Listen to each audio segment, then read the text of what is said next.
À la fin du XVIIIe siècle, le royaume de France fait face à de nombreuses difficultés. Le royaume de France va affronter les plus grands problèmes de son histoire. Cette situation mènera le royaume à une période de violence et de guerre qui marquera la rupture des pouvoirs.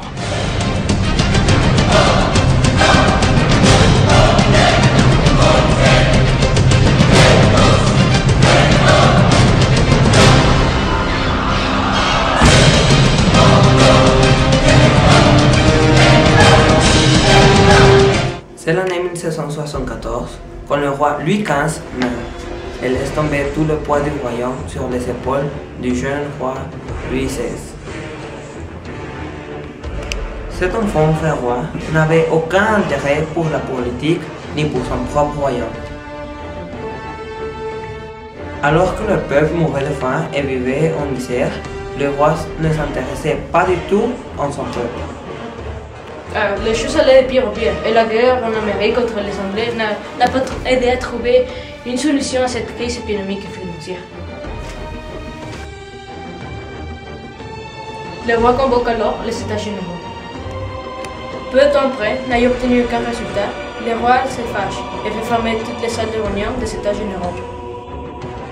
En juin 1789, le tiers État et quelques membres de la noblesse et du clergé se réunissent dans la salle de jeu de paume et ils jurent de ne pas se séparer jusqu'à avoir obtenu une constitution qui met fin à la monarchie absolue.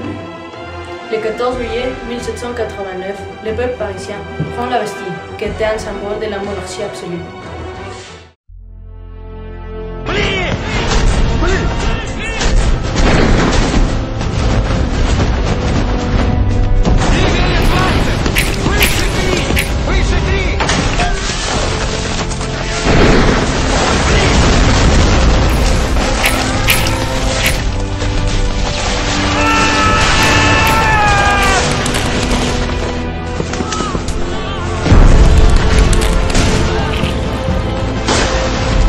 Après la prise de la Bastille, Louis XVI accepte de signer la Déclaration des droits de l'homme et des citoyens, qui garantit les droits essentiels qu'un homme ou qu'un être humain doit avoir. Cet événement met fin à la monarchie absolue et met en place à la monarchie constitutionnelle. Le roi n'imaginait pas partager son pouvoir, alors il complote avec les autres monarchies européennes contre le nouveau régime politique français.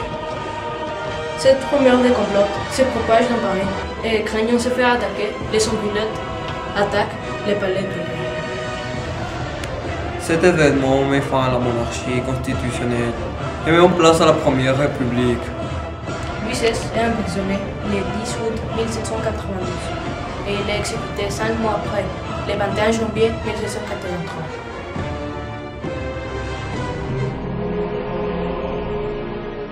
Lui doit mourir parce qu'il faut que la patrie vive.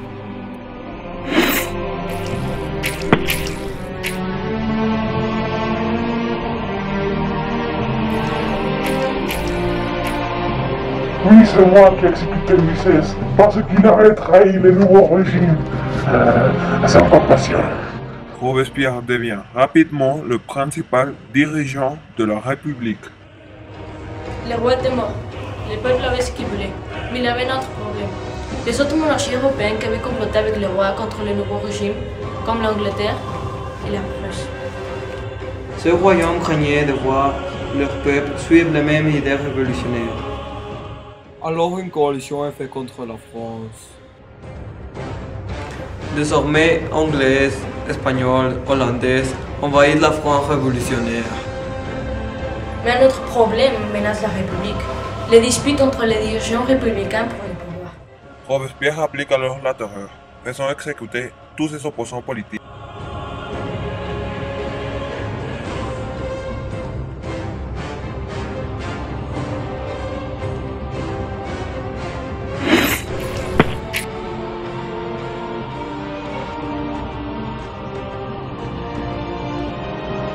Ces mesures deviennent impopulaires et les mènent à son arrestation et exécution le 28 juillet 1794.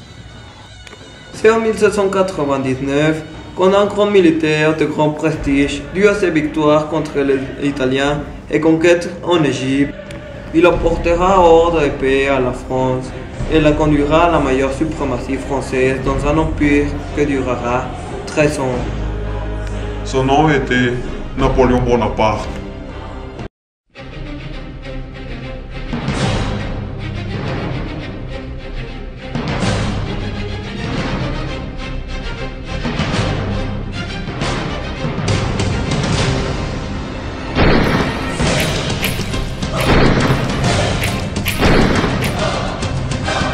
Ce monsieur devient impopulaire. Elle le mène à son arrestation et exécution le 24 juillet 1000... Ya lo... ¿Ya? Ya. Entonces hacerlo así, más natural, obviamente tantito más. Grâce à cette étude, Robespierre devient rapidement le principal dirigeant.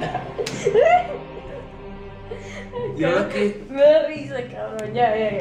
Fue la prisión. Ay, no. C'est en 1780.